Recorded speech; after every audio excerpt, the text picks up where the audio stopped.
ఎడారిలో సెలయేర్లు. జనవరి 1వ తారీఖు. మీరు నది దాటి స్వాధీనపరచుకొనుటకు వెళ్ళుచున్న దేశము కొండలు లోయలు గల దేశము. అది ఆకాశ వర్ష జలము త్రాగును. అది నీ దేవుడైన యెహోవా లక్ష్యపెట్టు దేశము.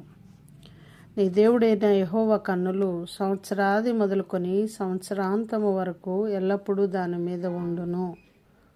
ద్వితీయోపదేశకాండము 11వ అధ్యాయము 11-12 వచనములు. ప్రియమైన స్నేహితులారా, రాబోయే కాలంలో జరగబోయే దాని గురించి ఆలోచిస్తే అంతా గమ్యగోచరం. క్రొత్త సంవత్సరం మన ఎదుట ఉంది. దాన్ని స్వాధీనపరచుకునేందుకు మనం బయలుదేరుతున్నాం.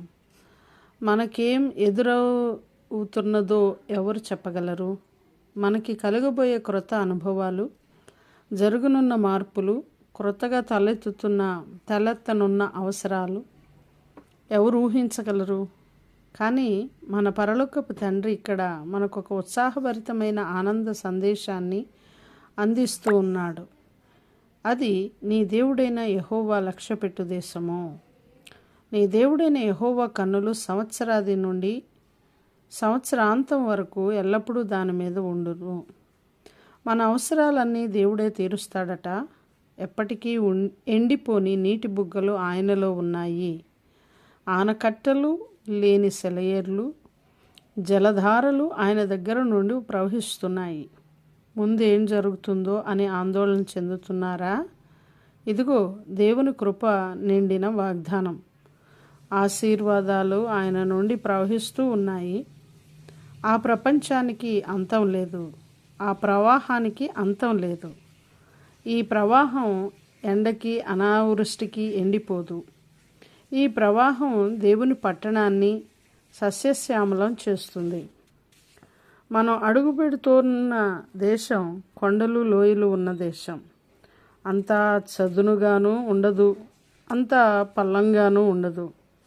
జీవితం చదునుగా ఎత్తు పల్లాలు లేకుండా ఉంటే అది నిస్సారం అవుతుంది. కొండలు లోయలు ఉండాలి. కొండలు వర్షధారల్ని పోగు చేసి లోయల్లోకి ప్రవహింపచేస్తాయి. మన జీవితాల్లోనూ ఇంతే.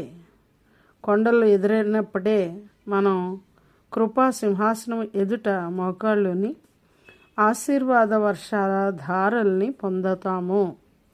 కష్టాల పర్వతాలను చూసి దిగులు పడతాము, సణుగుకుంటాము. కానీ ఈ పర్వతాలే మనపై వర్షాలు కురవడానికి కారణం. అరణ్యంలో చదును ప్రదేశంలో ఎంతమంది నశించిపోయారో అదే కొండలు లోయలున్న ప్రాంతాల్లో వాళ్ళంతా బ్రతికి అభివృద్ధి పొందేవాళ్ళు కదా.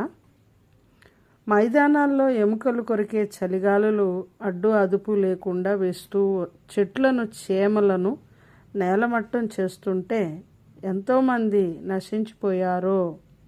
కానీ దృఢమైన తలవంచని అజేయమైన కొండ ప్రదేశాల్లో, శత్రువుల నుండి రక్షణ కలిగించే కొండ చర్యల్లో క్షేమంగా ఉన్నారు. జీవితంలో మనకు ఎదురయ్యే కష్టాలు దేవుడు మన ఎదుట నిలువబెట్టే కొండల్లాంటివి. వీటి వల్లనే మన జీవితాలు సంపూర్ణం అయ్యి దేవునికి దగ్గరగా మనం వెళ్ళగలుగుతున్నాము.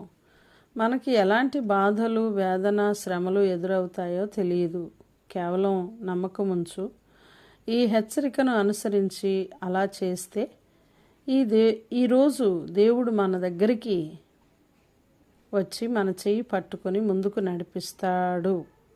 అది మంచి సంవత్సరము, దీవెనకరమైన క్రొత్త సంవత్సరం. అగమ్యగోచరమైన దారుల గుండా ఆయన నిన్ను నడిపిస్తాడు. అడుగులు తడబడిన, అలసట పైబడిన, పైకి అంధకారం దారి మూసిన, గాలివానలు గోల చేసిన, మబ్బులు విడిపోతాయి, ముందుకి నడిపిస్తాయి. Amen. Please like, share and subscribe. Thank you.